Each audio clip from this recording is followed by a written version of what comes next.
Namaskar. Hello and welcome to PGurus channel. I'm your host Sree Iyer. Joining me today is Sree Kumaraswamy. He has been on our channel before. He is a corporate strategist now. He was in several C-suite functions, especially I think one of the jobs he had done was as the chief financial officer of the JK Group. And he has held many important positions. And we talked about a very important topic last time he was on our channel, which was how to create jobs in the informal sector. Today, we are going to have a slightly different viewpoint. He is going to take a look at the recently concluded elections from the eyes of a corporate strategist. Without further ado, let's welcome Kumaraswamy ji. Kumaraswamy sir, namaskaram. Welcome to PGurus channel. How are you? Thank you so much. Nice to be on your show. I enjoy your shows often, although I don't put too many comments in the comment section. They are all very enjoyable. Nice to be back with your very esteemed and enlightened audience. It's always a pleasure to share something with them. Yes.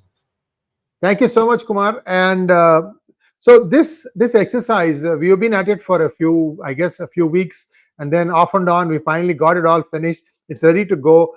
This is going to be a fun ride, viewers, for all of you, because that's how I looked at it. Because when a corporate strategist looks at it, maybe it's something what Prashant Kishore may have done, and he would have said that in order for you to win, you have to exploit every fault line, just like the British did, and then apply a little bit of soft Hindutva, and that will get you across the line. Anyway, this is just my conjecture. I don't know if he said that or not, but just looking at how these people have fared whenever he has advised, that looks to be the theme.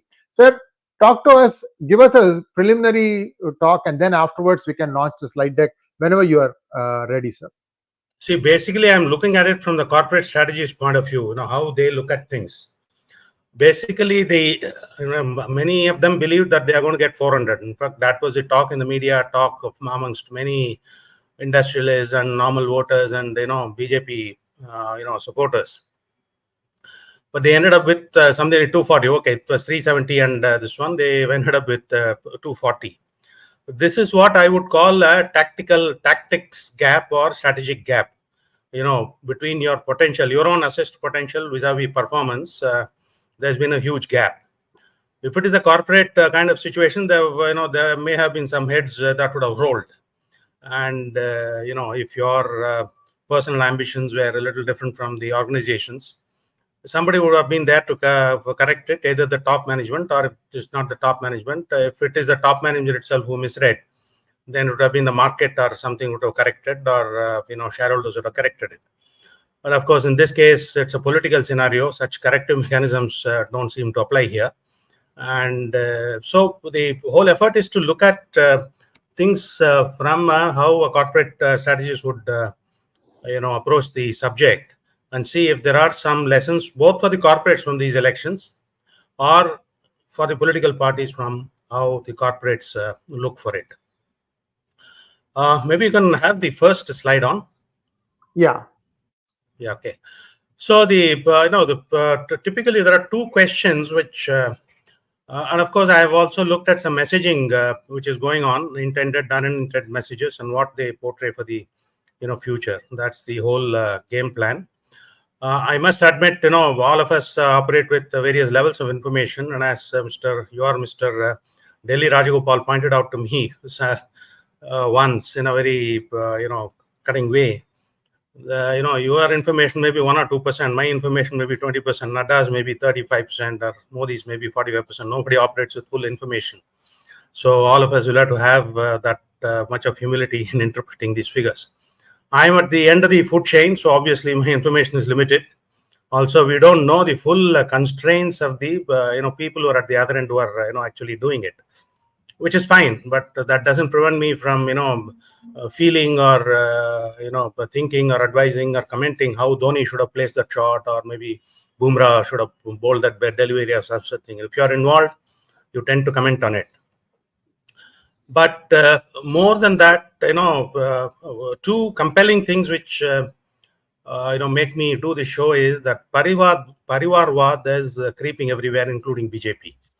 By that, I don't take Parivarvad means that Udayanidhi succeeding Stalin or KTR's KTR succeeding Mr. Chandrasekhar Rao, and so on and so forth. I think, to me, at least in party affairs, Parivarvad is imposing somebody from above just because they know somebody, or they are in the good books of somebody or something, rather than letting the people from below grow their way into the party. And you may use them in actual administration. That's a different matter. But if you start tinkering with the basic structure of the organization, political organization, and start ignoring people who have been with you for 30-40 years, and start imposing, that is equal amount of Parivarvad, in my opinion, because the objectives are different.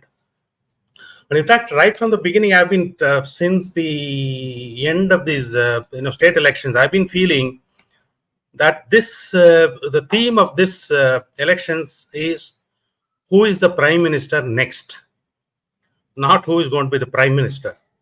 And obviously there are several actions which were taken which are focused towards that rather than who is going to be the next PM. I think that is one slight derailment I found almost 6-7 months back. I may have talked to you or Mr. 𝗏𝗏𝗏𝗏 about this, but that was my reading.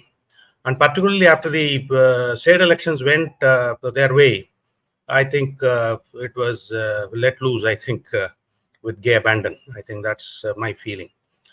And maybe you can move on to slide number 3 or 4. Okay, then I'll stay on slide 1. Yes. Yeah. Where does an individual go, or where does a country or company or whatever want to go? This is a typical question that the strategist should ask himself and satisfy himself. Where does he want to go? Number 2, how does he plan to get there? So obviously he has to have some method, tactics, or strategy, whatever. How is he sure that it is going to lead him up to there? Okay, these are the 3 questions every strategist should be, very clear on. And this is where, I feel, step number 3 should be absolutely clear. In fact, you can go to slide number 3 or 4 where Vietnam is mentioned. Yeah, that's it. That's it. Vietnam, I tell you, lost something like 60 lakh soldiers to America's 58,000 soldiers. Yet, American soldiers are celebrated all over US, I think, for their bravery and, whatever they did for US. When the war was going on for quite some time, and, Vietnam was losing people. In fact, by the end of the war, this male to female sex ratio had been reduced to 65% to 100%, which means females were 100 and male were 65. And Ho Chi Minh and Co. in 71 or 72 decided that the only way to end the war will be like this. For the Americans, 1,000 or 10,000 Vietnamese people dead means nothing. Okay, what means to them is the body bag of one American soldier. If you show it on the television, there's outpouring of emotions, and our countryman has died and all those kinds of things. And they said, we have to be seen as increasing the casualty rate. If you send 1 body bag back home week 1, send 2 in week 2, send 3 in week 3, increasing number. And if Americans see it on their televisions, there will be an outpouring of public sympathy as well as anger against the war. And they've, the administration will listen to them much more than the, statistics of, 1 lakh people or 2 lakh people in Vietnam dying. That's what they ultimately did. They started sending back, killing American soldiers in increasing number, so as to show an increasing number in the television screens. I tell you, within 6 months, the war ended. That is a very clinching strategy. You are in a much weaker wicket, but still you are able to, coin something which had a very compelling logic to me. The second is the British versus Gandhi partnership. The British knew that if they had to fight men to men in India, India had a perennial supply of men to fight them. But they knew the Indian character of passiveness and non-violence, etc. And they put Gandhi on top of this one to ring fence this one and show it as a virtue. So you occupy the moral ground, I will occupy the battleground. That was British's strategy. And they did a pretty good job of it. It was, of course, a mutually satisfying strategy, I must say, because Gandhi, stuck to the Indian values, Hindu values. It didn't cause any harm, and yet of course, he also won the independence in 1947 with many others. And nobody can fault him. And of course, with the least amount of bloodshed. In fact, many people say if it had been, Bose, it would have been much different. He would have won India, freedom much better. I mean, much faster, etc. But I think that's a little misplaced in my opinion, because he would have had to fight with his soldiers who are Indians. So the people killed for his cause would be Indians. Who's in the other side fighting for the British? Again, Indian soldiers, Indians. So again, he'll be killing other Indians and then losing other Indians to fight the British. And they wouldn't have cared a little bit, if unless their people were touched, their people were killed, they wouldn't have really bothered. Okay, they would have recruited more soldiers and made them fight against the British. So I somehow feel that Bose's logic, in my opinion, was not as strong as maybe Gandhi's. Of course, people may have a very strong opinion now about this strategy, but there was a compelling logic behind the whole thing. So you need to have that kind of a very clinching logic behind whatever you're doing, and that's what I will emphasize in one or two points while I'm this one. Of course, I have caveated saying that Parivarwad, as well as a lot of short-term, long-term clashes are happening now. For short-term gains, I think long-term is being compromised. In fact, I'll just tell one example. I think after the elections, or maybe about a month back or so, one goat's head was named Annamalai. It was killed on the roads of Salem. Yeah, I think that was a very unfortunate situation. The chief minister could have risen to the level of a statesman. He had said, boss, I mean, this is too much, and we will not enter into these kinds of things. He could have risen in the eyes of many people as a statesman. That would also clearly drawn the boundaries. You may have an image of yourself, but you also need to have the boundary conditions very, very clear. What will be included, what will be excluded, what we will not practice, and what we will practice. That should have been made clear. Yeah, I'm looking for that one slide where you had. But in any case, I'll come in the regular course. Okay. Back to here. Yeah. Okay. Yeah. And I think PM Modi also is equally guilty. He should have commented on it. He should have come down heavily. Whatever was legally feasible, he should have done it. These are all small, short-term measures taken, which is sending long-term signals, which is very, very, very unfortunate. And these are the 2 or 3 main things that I would like to talk. And maybe we can go to now slide number. Yeah, next slide. Yeah, here you go. Okay. Oh, sorry. Go back one, please. Yeah, okay. Heroes of this. Correct. One. Yeah. Oh, next one. That's right. Let me put some heroes and misfires here. To me, I think as a corporate strategist, I would say Stalin was the hero for me. He held his flock together, and his communication was brilliant for the reasons I'll explain. He networked, he created teamwork, and held on to it. All politics will be, plus minus, 10%, 15% here. There will be misses here and there, etc. And then his the way of delivering messages was very good. There was no spillage of information like we saw in BJP, Smriti Irani, Pradhan, Nadda, everybody speaking out of turn, and many others also in UP and Gujarat. There's not much spillage from Stalin's or number 2's side. And I think, and of course, he showed it by the results. Of course, he used it the maximum, the opposition's lack of unity or something, he used it to the maximum. Of course, one thing which I liked about their communication strategy is there are 3 or 4 layers of communication. Okay. So the Stalin doesn't have to communicate everything like in the BJP's case. There are only one person and maybe maximum 1 or 2 persons. You have to do all the communication. So at the lowermost, they were all firing away to, using foul words, etc. And, over a period of time, they were either forgotten or something. My message was conveyed to the other party. There was another filter, okay, where a little more refined, more sophisticated communication takes place. So finally, at Stalin's level, only with speaking to the other parties if necessary, etc.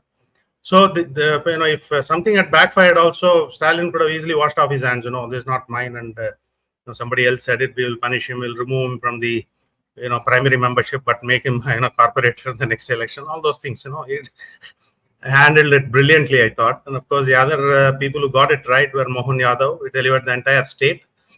Akhilesh Yadav, brilliant reading again. Shivraj Singh Chauhan, again along with Mohan Yadav. He delivered. And Dharmendra Pradhan, I think, in Orissa, he got on to only 1 point.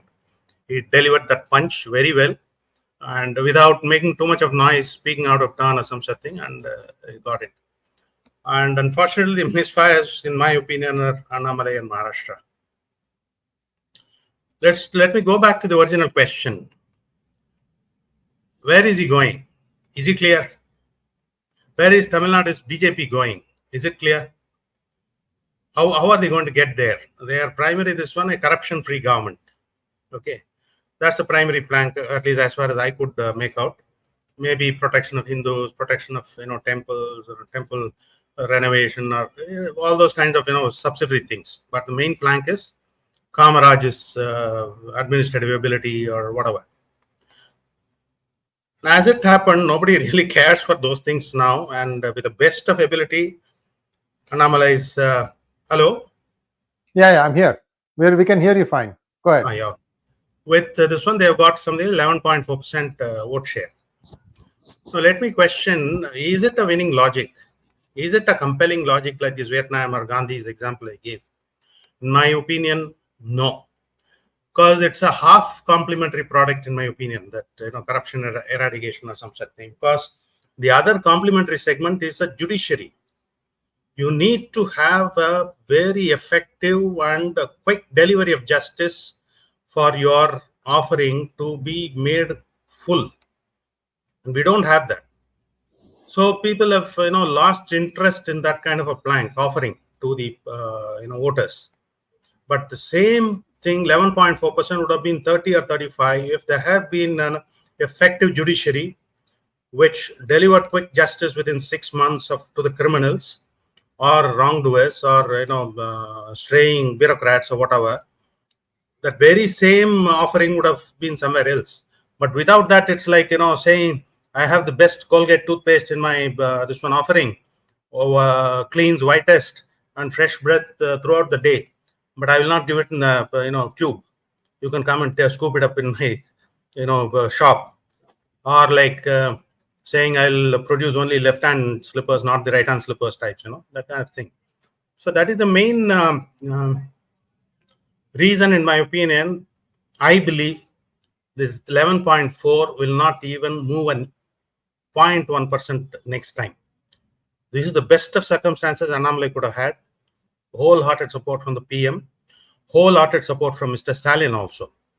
With with this kind of a milieu, if he is not able to garner more, then obviously things are not going to be much different. Let's ask a question about Maharashtra.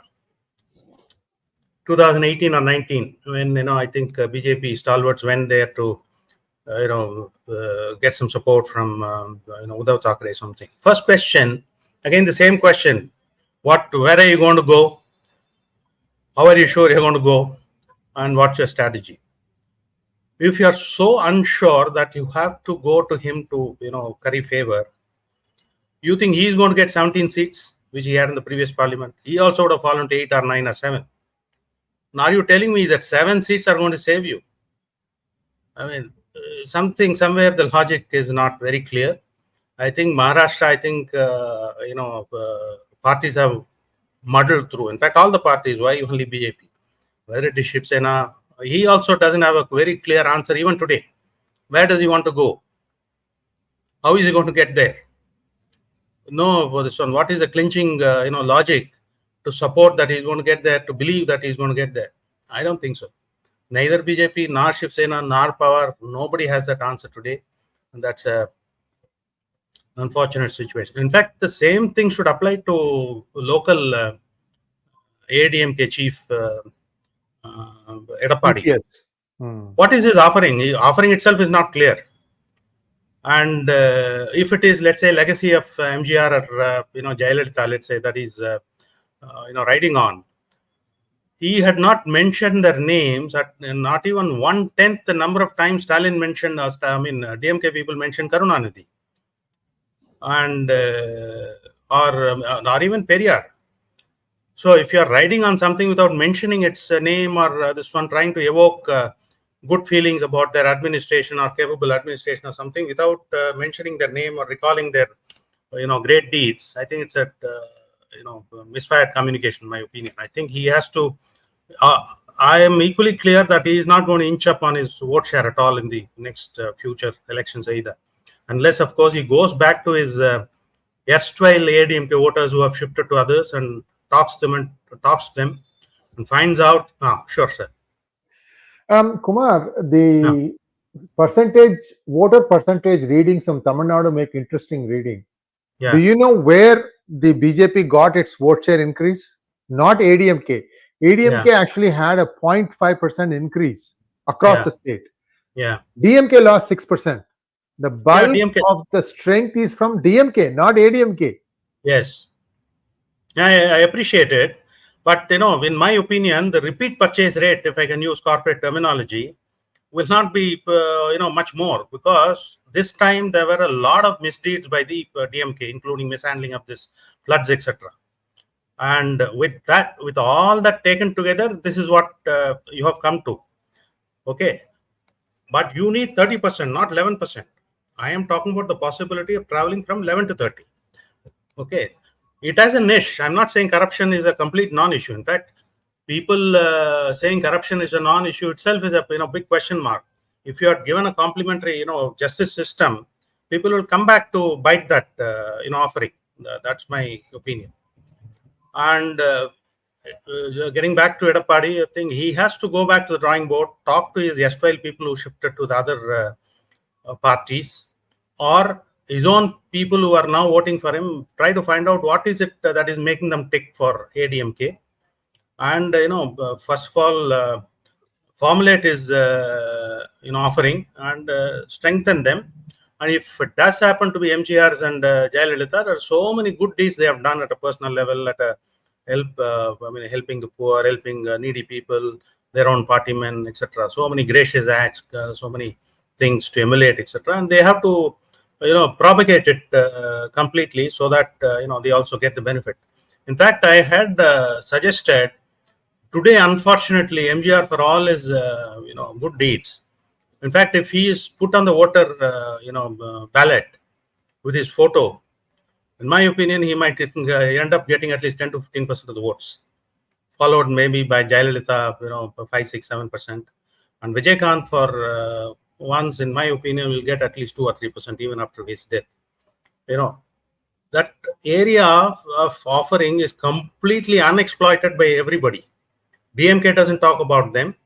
ADMK doesn't talk about them, the people who should have talked about them. BJP should have, moved into that area. It's a positive, offering.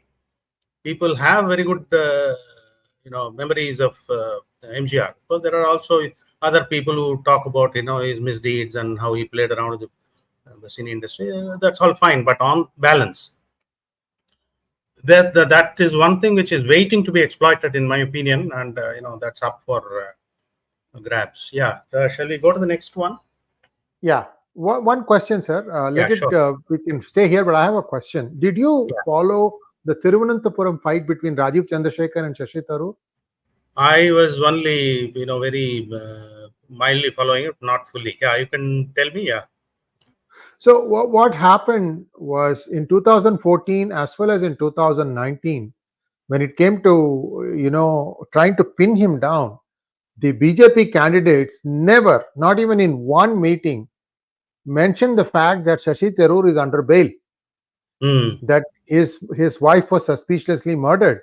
Also, his role in the sweat equity job that happened, Kochi Tuskers. Yes.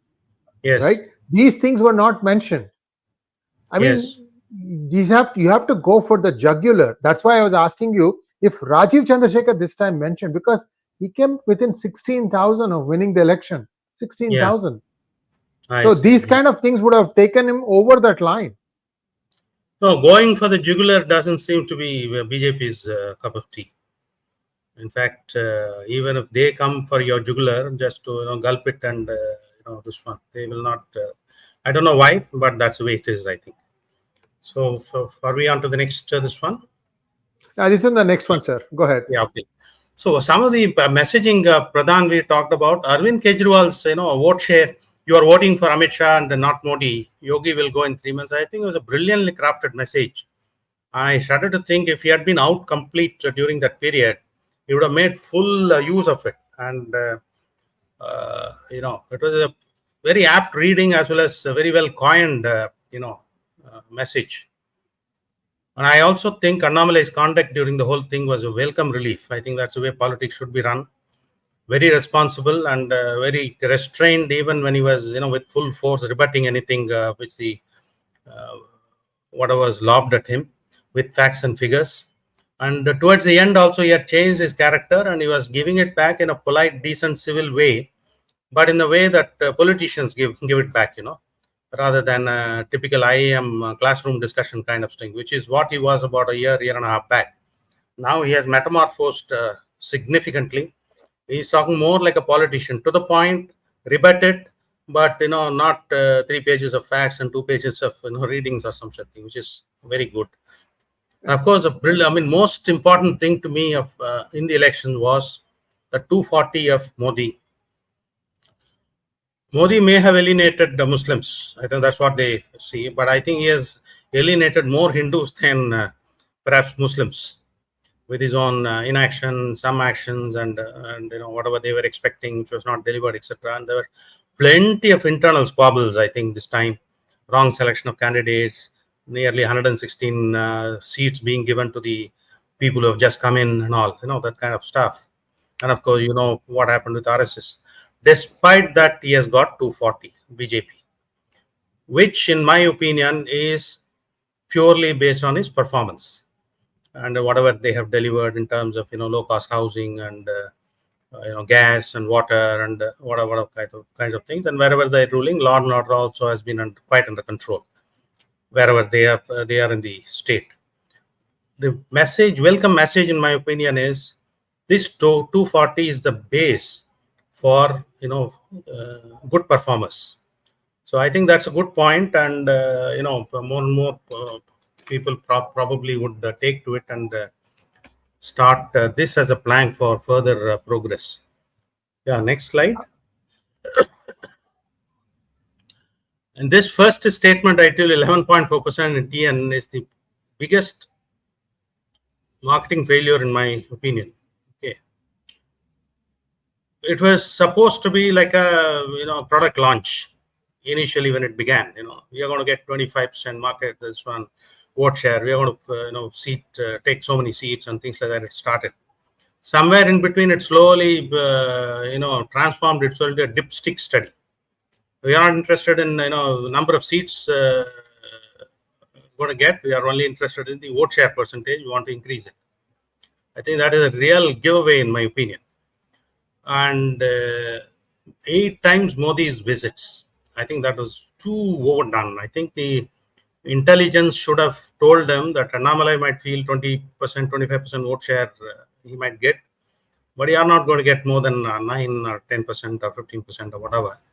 Our intelligence is capable of assessing things properly. I think, with a little bit of margin of error here and there. I don't know whether they didn't assess properly, or they also got carried away by the euphoria, or having conveyed the message, they did not get any response from the PM's office. One doesn't know. It would be interesting to know. But it was almost like, a 5,000 crore company launching a product with 250 crores advertising budget and ending up with 35 crores sales value. It's as ironical as that. Forget about, okay, fine, performance was lacking, etc. Fine. But even if you treat it as a dipstick study, in a typical dipstick study, you at least want some information for the future. How is my market share going to go from here?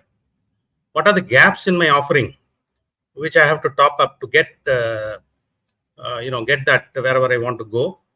And what is the repeat purchase rate? I mean, will these 11.4% repeat, or will it sink, or will it marginally improve? I think, in my opinion, BJP today doesn't even have this information. At least if they had, they have not publicly shared it. I would be very interested in reading, how they have read the results, and what information they have got collected in this study. I mean, in the vote share percentage, etc., to plan their way ahead. I doubt not much has happened in that this one. I am sure it would have disappointed quite a few people, 11.4%. But that disappointment is at the cost of 1,400 crores, I was told.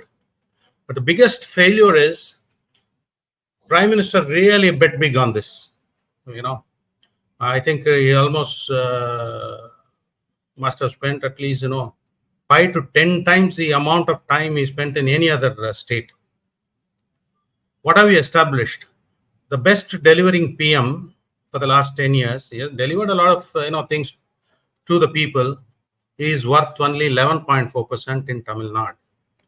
Prime Minister doesn't count. His performance doesn't count. That's what they have established in the end. That's a very unfortunate conclusion. In my opinion, Modi should have stopped with just 2 visits. Or at best, the 3rd visit should have been just before the elections commenced. I think it was very wrong, tactics for him to come 8 times, 10 times. I think completely overdone.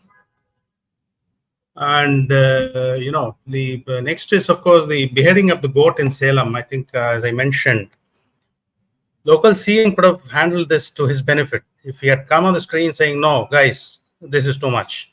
I don't want to encourage this one," he would have become a statesman immediately in front of his own people. This one, you see, that is our Talaivar, or chief, as well as in the eyes of the opposition. Yes, here is a man who's prepared to draw lines, and he could have done it, but he didn't. That's one lacuna or shortcoming. Center also was completely inactive, which is again regrettable. In fact, the Nupur Sharma episode itself, I think Center could have easily come up with some secularism act or some such thing that denigrating any other religious heads or something is not on, and in public or in social media or in cinema or some such thing. That was a great opportunity, but I think again not so very well used by the ruling dispensation. Yes. Next. Yeah. So in fact, the Nadda statement, Smriti Irani statement, and Modi about this Naveen Patnaik, what was it aimed at? I really can't figure out. There was no positive payoffs for any of those things. There were, if at all, there was a chances of only negative payoffs. What did they intend? They're going to, by making these statements, they're going to get 1 or 2% extra. It is not going to happen. The only, by that time, in my opinion, they were also aware when these statements are made. They were also aware they are not going to get that 400 or 370 or whatever. Right. And only place where I would have made that kind of statement is when I am sure of 370 and 400, but I wanted to share the spoils or lay the seeds for sharing the spoils ahead of elections. If I had delivered 370, look here, whichever is the gentleman in reference, you did not count. I won despite you, so my strategy has worked, my people has worked, etc. But when you are sure that that was not the case, it was almost suicidal kind of this one. Of course, Stalin's messaging of to the Congress was brilliant, I thought. I think when candidates' name were discussed, when Kartik Chidambaram's name was there, if you remember, till that time Congress was acting big. You give me 12, you give me 11, and because of you, because of us, you are surviving, and all these kinds of negotiations are going on. And Stalin was saying nothing about it. Of course, he must have been backroom maneuvering. But look at Kartik Chidambaram's name. He just mentioned one line, I believe. I believe BJP is giving him a ticket. Why are we considering his name? And And that sent a very strong message to Congress. Don't do this all two timing and things like that. If you are with us, you are with us, and you shall take what we give you. After that, I think Congress started behaving itself and going with whatever is the logic of this one. This is one statement I admired Stalin for. One subtle one-liner, but served so much of messages. In fact, how much time I have now? We have another 15-20 minutes, sir. I want you to expand on the Smriti, like telling your brother. What is that? See, Smriti Irani also mentioned during the campaign, we don't need RSS people to campaign for us. I thought that was Nadda. No, Smriti also said that in her constituency. Before Nadda. Nadda said, we wanted them sometime, but now we can grow on our own. But Smriti Irani also said that, and that's why I think she got routed in her constituency. Right. Just people didn't go to campaign for her at all. And Modi, of course, the Navin Patnaik, he doesn't even know the names of district. What kind of statement for a PM to make it? Hey, just couldn't fathom. Because Navin Patnaik has been your supporter. Yes, physical abilities are there at his age. And if at all, I think like Stalin does, he should have, some junior people should have talked about it like that. Bring the point up for discussion that he is aged, etc. Maybe number 2, number 3 level of people. After 2 or 3 people, when the message has sunk into the electorate, Modi should have come on the screen and said, no, Mr. Navin Patnaik has been a great help to us. This is not the way to comment about him or something. So the message is gone. Everybody has absorbed it, but you raise about that level and say, statesman, make a statesman out of it. And in fact, for him, Navin Patnaik has grown a little, adversarial to the BJP cause now. Of course, it may be, short term. One doesn't know how it will pan out. But I don't think that was the right statement for Modi to make. It could have been made in the second. Even Pradhan didn't make it, in my opinion, at least as much as I heard it. And of course, the biggest point is about 1,000 rupees per voter. See, the referring of other parties, they are giving money. It is illegal. It is illegal. Fine.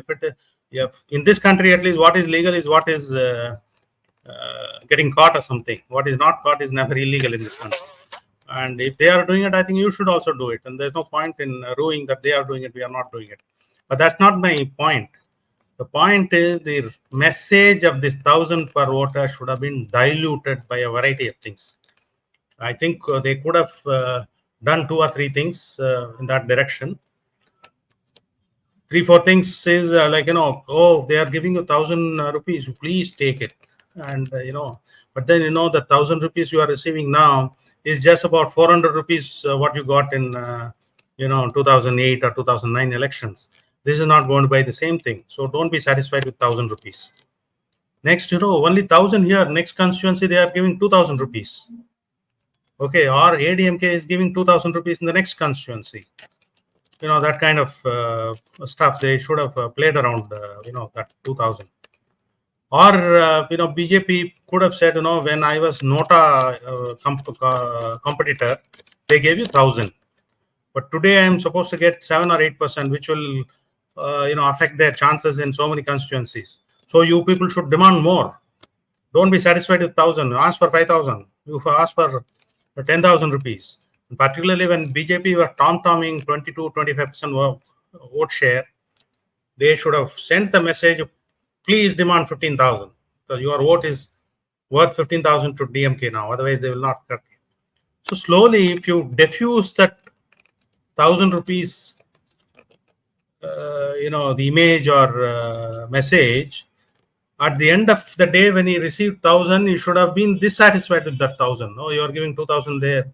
So much was allocated for my ward. I should have got 3,500, but your people have taken away 2,500.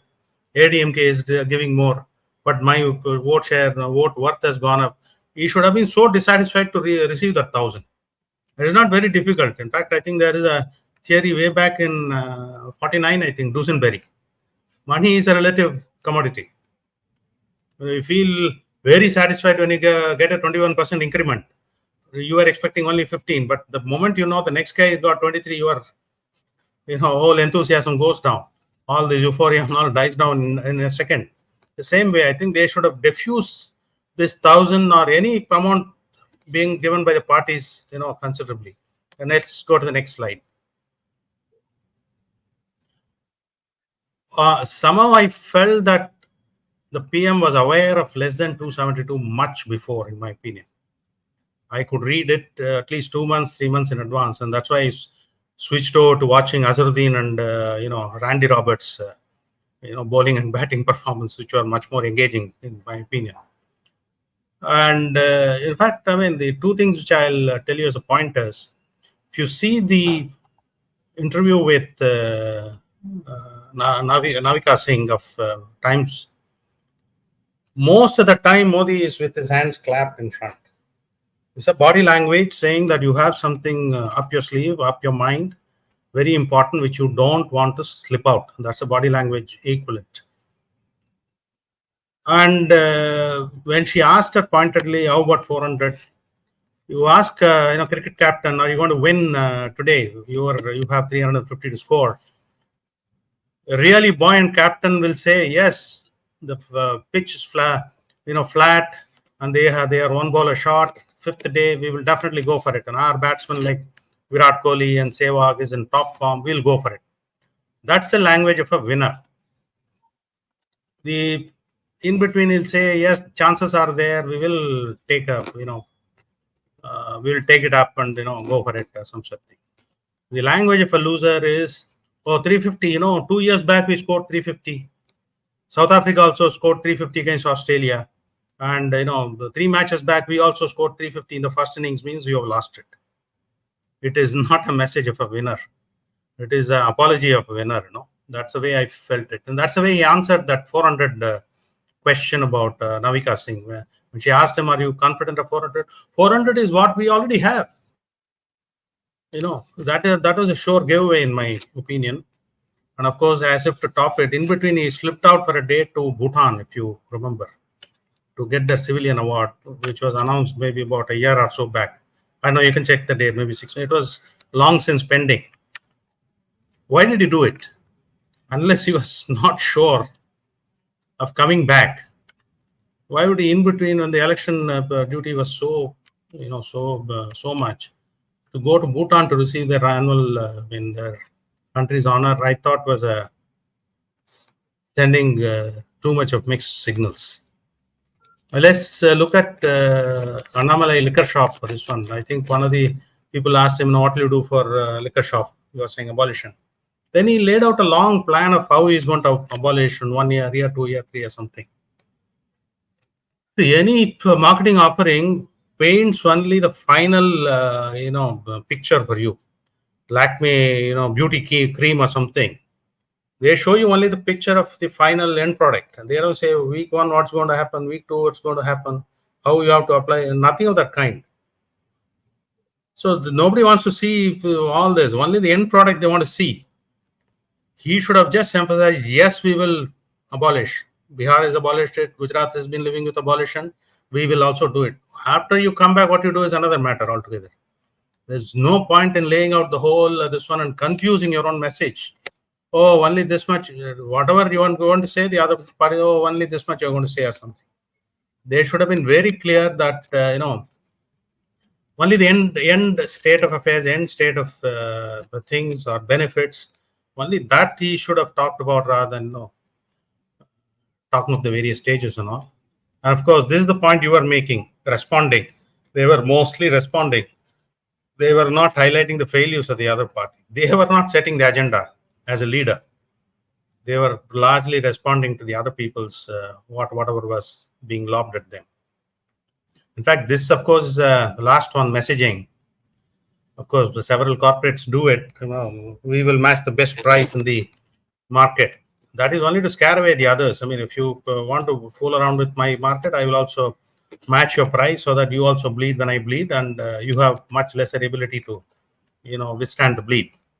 So I don't know whether this is pure speculation, this one. If Modi announces today that Naidu or Nitish can decide between themselves and get sworn in as PM at any time of their choice, let's say. It could perhaps prevent them from any overtures with the other party when others offer the PM or some such thing. But I'm purely speculating here. I mean, what you do in corporate may not apply to politics. They may be taking bigger danger.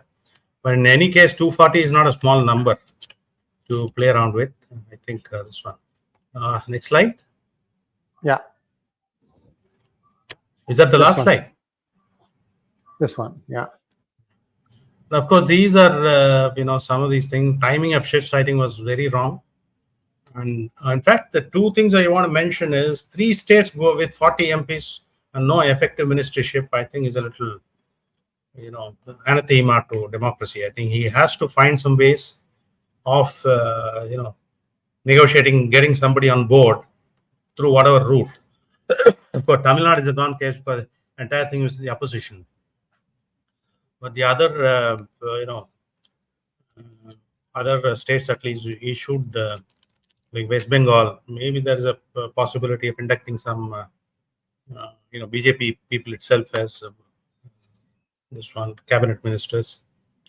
Should have been attempted, in my opinion. And Maharashtra also doesn't have, an effective participation in the ministry. And of course, Modi's biggest this one has been the press. Throughout the last 10 years, the communication from the ruling dispensation is like, I don't know whether you were in Chennai. In the 50s and 60s, whenever the cricket matches used to take place in Chepauk Stadium, or I think at that time Chepauk Stadium, now it's M.A. Chidambaram. There used to be boards at selective places like Central Station or something, opposite Central Station, next to that horse stable. A huge, this one, somebody will receive some phone call every 10 or 15 minutes and he'll change the board. There used to be quite a crowd in front of that also. And after he changes the board or something, somebody's score would have been moved or something, everybody will clap. That's the way communication has been with this government. And unfortunate, and has completely alienated the press, with the result that he has no way to get his points across, which is perfectly acceptable domestically for himself. What he does is his prerogative, but it is not acceptable for a citizen when it concerns overseas. India needs an image. That image is as much a part of me as yours. And if there are some false propaganda outside, it has to be countered. I do not want my country to be run down. And if the press is not cultivated accordingly by dissemination of proper positive information, countering the negatives, etc., I think it is a failure of the government, ruling government. Unfortunately, that's the way things have been. And lastly, also the negotiation of ministership. They all talk, the opposition was very, not the opposition, now the ruling dispensation, Mr. Naidu and Nitish. They were talking about, this ministership, that ministership, and now a number of ministership. That's what they should talk about. But from the government's angle, in my opinion, they should have talked about, yes, we will give you as many ministerships as you need.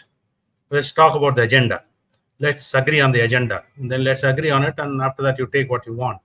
And they should have steered the negotiations that way. That would have been a lot more fruitful, in my opinion. Just 1 second. I think that pretty much sums up, what I wanted to say. I would think there were lessons to learn more for the political parties from the corporates. And of course, the corporates can, ignore or rather, avoid the kind of mistakes that, political systems made it this time. That's my initial comments. Thank you, sir. We have a few questions from our viewers. Let's take them. I may have 1 or 2 in addition to that. Let's first take the viewers' questions. Sure. Soundar Rajan, thank you so much for becoming a YouTube member. Only one suggestion from NN. If there could be a concluding sessions on points where various experts agreed on and where they disagreed and what were the disagreements. This is for me more than you, Kumar, because I've had about 15 people who have come and weighed in on the elections. I myself did a couple of database things. Yesterday there was a very comprehensive look at data, especially voter percentages, where they lost, where they gained, who did they lose it to, who did they gain from, and so on and so forth. So that kind of gives you like, okay, it's not all that bad. What came through in yesterday's thing is, see, this caste divisions, creating and exploiting fault lines, all these things have to be done almost at a village basis. That means a lot of work should have gone in over the years, reading the habits, knowing people, what they do, and only then you can fine tune it that way. And it appears that Congress or somebody who was in the India Alliance had put in that work. So I am told, and I don't have any proof of this, that in Pune there was a group that was formed 5 years ago after the elections. And these people basically worked on the data that already was there with them from IPAC. And Project Joshua is an excellent website, Kumar. I don't know if you've seen it. Which worldwide, one is it? Project Joshua, JOSHUA.org. Conversion factory. I will look at it definitely. I don't think I've looked at it yet. They give you taluk level, who's what and what caste. Okay. So the data is out there. What I'm saying is that the data is out there. If somebody had spent the time to find out where the fault lines exist, this is exactly what Prashant Kishore does, and maybe his protege or colleague Sunil Kanugolu is also doing. They all do this thing. They have a separate strategy for a village. I don't know, they may be even going to a street, because Arvind Kejriwal would chant Hanuman Chalisa in one street, the next street he'll wear a skull cap. Oh, I see. Yeah. I mean, the chameleon community could learn a thing or two from him. So the things that went wrong is, definitely in Tamil they call it ulkuttu. That means internal fighting. Your own people try to derail you. There definitely was an attempt. You look at Uttar Pradesh state elections in 2022.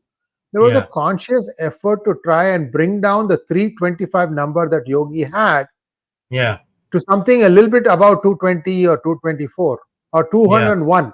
They wanted 201 at the center, because they didn't want Yogi to become too powerful, because he was becoming powerful very quickly. So he came down to 277, if I remember correctly. And I'm told the second time around, the Yogi 2 cabinet was not as effective as Yogi 1 cabinet.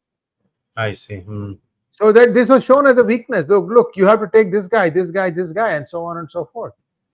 And in this 2024 elections, I'm told a couple of deputy chief ministers also lost. I could be wrong about this, but if somebody becomes a deputy chief minister, that's one step away from chief ministership.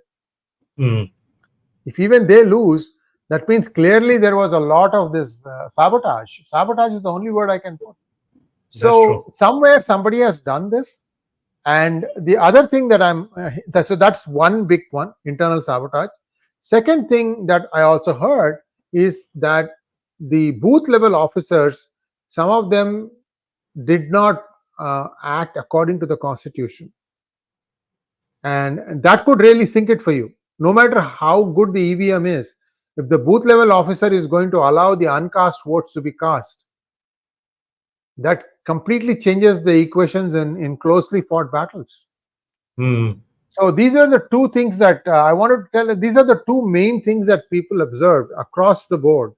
And same things happened everywhere, Kumar. Middle class voters perceived to be voting towards BJP or BJP friendly. 90% of the missing names were of that kind. 90%. The other side didn't have that kind of a damage. Why?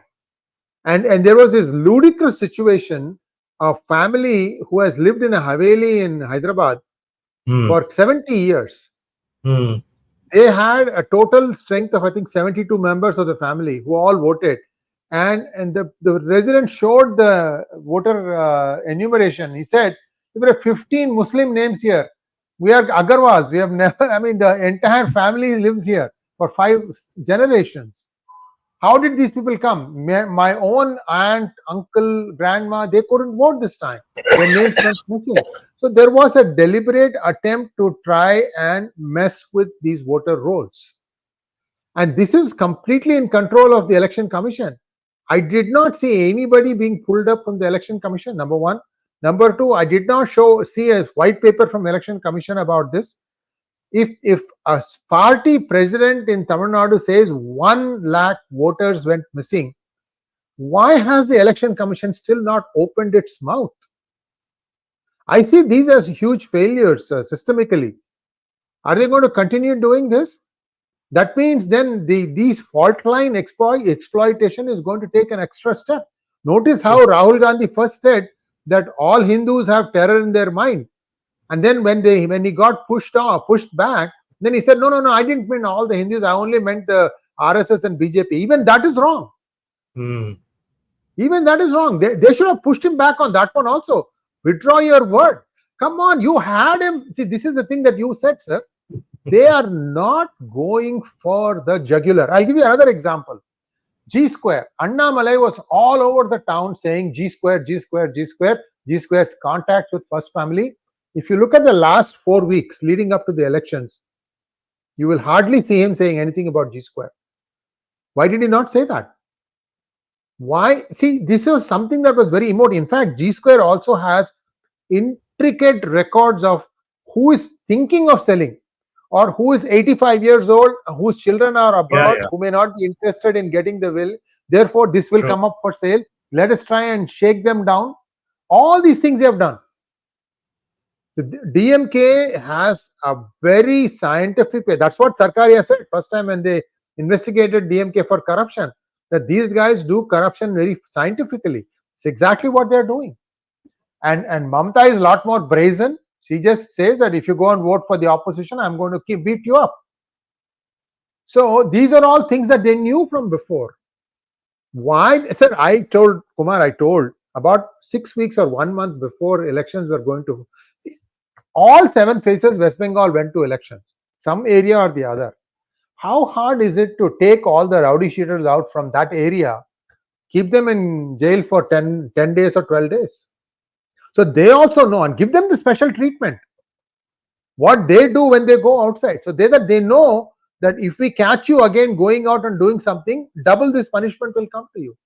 Nobody would have objected. These are history sheeters. Today's news is that Selva Perundagai, the Congress chief of Tamil Nadu, however important that position is, he is being replaced because Annamalai proved that this guy is a history sheeter. That means he's been he has to go and sign in some police station. Can I interrupt here? Go ahead. If I were Annamalai, I would very much want Perundagai to continue in that post. No, that's the best way to exploit the weakness of the other party. Why replace him? So next question, please. So these are the main things that came out. People did not want some people to win. And we know who they are. We don't have to go through that in detail. Next one.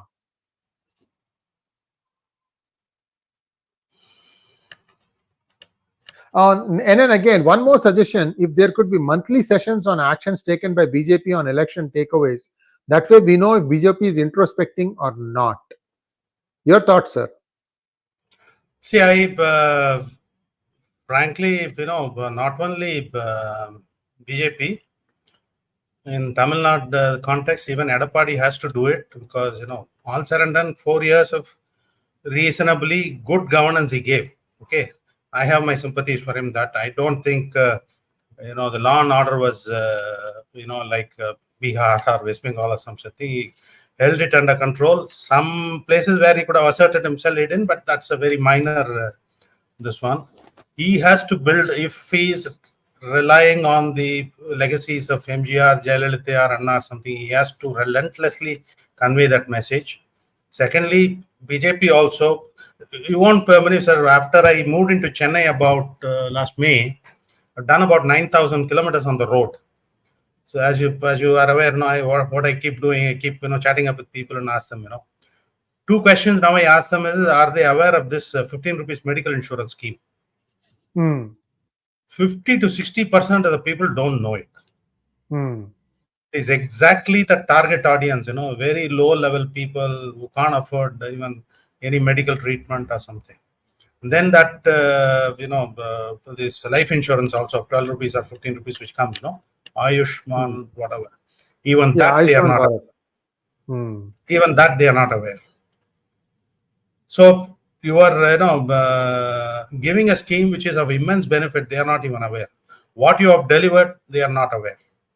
In terms of, the gas is given or the toilets, this one or something. In the national television, particularly in English national television, it has a reach of 12%. You have to go to the, regional, sub-regional, this one to communicate. More than that, the village level or the Shaka level, this one, they have to hold meetings and disseminate the message, which is not happening. In fact, they are not setting the agenda. What else can be said? Agenda is set by somebody else. You keep on responding. That's all. Communication is over, and you don't cultivate the press either. I think that way, I think the Congress has done a superb job.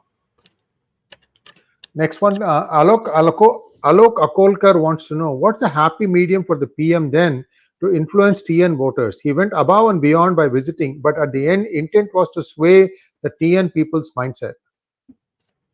So I'll, I have this one. As I said, the complement of promising good governance or corruption-free, this one is good judiciary. Okay, it has too many holes as of now, but even within the judiciary, you can work out some exemplars. You don't have to punish all the 17 ministers or 23 ministers who you believe are corrupt. Punish one or two to begin with. Number two, there are cases which can be proceeded very fast, which is being noticed by the people to take action there. So at least, people will believe, yes, you are, serious about tackling such issues. And people will believe, yes, so once given a chance, you will, go a little further and do it. Like, 2G spectrum case. 10 years, no action. So people will say, okay, if corruption happens, it happens. It's like the floods in Tamil Nadu. It has happened. What can anybody do? That's all. Take it as a, given. So people have grown numb to it. But if you ask me, even if the numbness is 100%, the day it peaks and comes down, people will sway towards it. It is a natural feeling of people that justice should be done, which unfortunately they don't see a way. But PM should give some examples and of such action being taken. I think that this 11% will move to 20%, 25%, in my opinion, with that kind of thing. Otherwise, the offering today is very poor. I'm not saying that it is an invalid offer. This one, it is a valid offering. It is got its niche of maybe maximum 15%. So it can't go beyond, in my opinion. And there are so many unexploited niches. MGR's is one, Jayalalitha's is one, and that Vijaykanth's is one. In fact, you won't in this one, at least just before the elections, I kept asking people. In fact, that is one bad thing about these exit polls. Asking them, who did you vote for? When sometimes people are not even confident enough voting for the candidate they want to, because in West Bengal and all, asking them who you voted for is a stupid question to ask. So they should have asked it in several indirect ways. Did you change your party this time? Would this candidate be a better candidate? Those are kinds of roundabout ways they should ask the question. But that's besides the point. So they should make an alternative offering if possible, or latch on to the legacies of MGR, Vijaykanth. I was coming back. When I was asking these people, young people, I used to ask, who is your role model? I tell you, near 100% Vijay. And slightly 20, 30, 40 types, and I'll ask them, who do you think is best, position to govern Tamil Nadu? You won't believe either Vijay or Vijaykanth, who was already dead by then. Next came Stalin or Vijaykanth. or maybe 𝗤𝗏𝗽𝗂𝘗. Next only 𝗤𝗏𝗽𝗂𝘗 and this one, Seeman or somebody. Annamalai was third or fourth in top of mind recall. In fact, that is one of my grouse. You spend for 1,400 crores. What's your top of mind recall? I tell you, he is either third or fourth. He is not won in any of the districts. So, that is a little unfortunate, but that's more due to messaging. Messaging is very poor. And then all the schemes which are central sponsored schemes, they're all marketed as domestic, state sponsored schemes. And you could easily counter it. I don't think there's anything big difficulty in countering. Let's say petrol price, which is 100 rupees in Chennai. I think the base price is 35 rupees. Center gets 19, I think. State gets 46 rupees. Is it known to anybody? So, and the entire variation and the price comes maybe 1 or 2 rupees in the base price and the balance in state governments. But it has been effectively marketed as to, center is influencing the petrol prices, and that's the way it is. If you are so bad at messaging, you suffer the consequences. See, some of these things are nuanced things, which perhaps has to be given to other people in the Tamil Nadu BJP unit to keep at it. There are many good communicators. Maybe 1 or 2 can actually take up this thing, simplify it. Simplification is very important, and keep hitting at it, and it will start moving. I think that's also a takeaway. It's a silver lining. He had to first prove himself within BJP Tamil Nadu. Even the Nota competing BJP of Tamil Nadu, there were a lot of people who felt that they needed to be the president of the party, and he had to kind of cajole, coax, kick. That also the center helped him. Many of the senior leaders got accommodated as governors. So something was done. When Jack Welch ascended the throne in General Electric, I think there were 20 divisions. He fired 11 division chiefs on a single day as soon as he took over. He felt rebellion is on the cards. These people were they were better qualified to be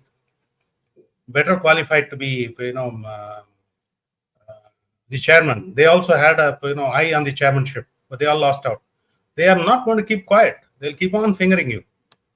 So he took the hard step of firing 11 people, maybe constituting something like 70% of the turnover of GE all on a single day, and built up his own team. And I don't think you need to get rid of the entire this one also.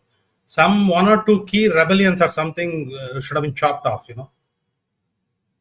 Very true. Very true.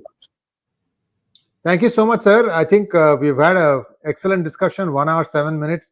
I don't know how time went. The time really passed very quickly. And viewers, please like, share, and subscribe to our channel. Don't forget to click on the bell button for notifications. Namaskar. Thank you. Bye.